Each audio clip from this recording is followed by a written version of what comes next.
नमस्कार, मी आचल न्यूज अनकटमध्ये आपले स्वागत. पाहूयाच्या ठळक घडामोडी. आज देशाच्या 75वा प्रजासत्ताक दिन. देशभर उत्साहाचं वातावरण, विविध कार्यक्रमांचं आयोजन. आरक्षणासाठी मराठा समाजाला आंदोलनाची गरज नाही, सरकार सकारात्मक. सरकारला सहकार्य करण्याचे सीएम शिंदेंचं आवाहन. प्रकाश आंबेडकर हे येत्या 30 तारखेला बैठकीसाठी उपस्थित राहतील, काँग्रेस प्रदेशाध्यक्ष नाना पटोले यांचं विधान. केंद्राकडून 132 पद्म पुरस्कार जाहीर. मलखांब प्रशिक्षक उदय देशपांडे यांना पद्मश्री पुरस्काराने सन्मान. मुंबईच्या ग्रँट रोड परिसरात लाकडाच्या गोदामाला भीषण आग, एकाचा मृत्यू.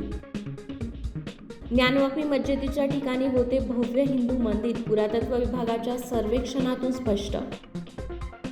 स्विग्गीमध्ये दुसऱ्यांदा नोकर कपात, पुनर्रचना करण्यासाठी 400 लोकांना कामावरून काढले जाणार.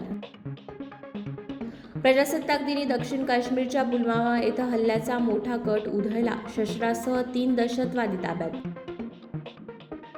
ICC one day player of the year हा पुरस्कार 4 वेळा जिंकणारा विराट कोहली ठरला पहिला क्रिकेटर.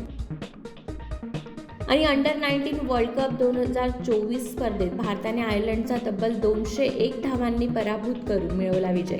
धन्यवाद.